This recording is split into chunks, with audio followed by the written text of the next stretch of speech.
waa asalaamaaleykum wa rahmatullah wa barakaatu. xanaa jiital ci sunuy kàddu sant yàlla sunu borom ndax nit ki moom ab jaam lépp lu koy yombalal ab liggéeyam te liggéey bi du dara lu li nu indi ci kaw suuf muy jaamu yàlla sunu borom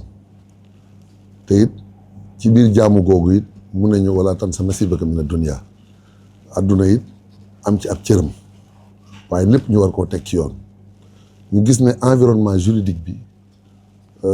bu ñu demee ba gis ne yàlla suñu borom indi na ci loo xam ne gën na yombal suñu ay valeurs de culture et de civilisation mu mel nii dañ ko gën a encadrer loolu dañuy sant yàlla. ñuy sant nag monsieur le directeur général monsieur Aaj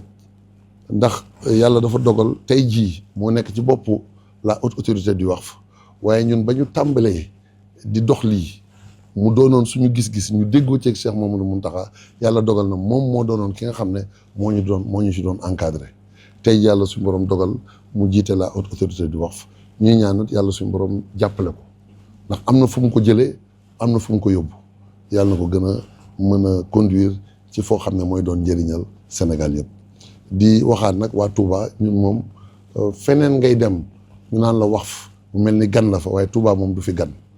Touba mooy ñoo xam ne ñi ko dëkkee dañuy ñoo xamante ne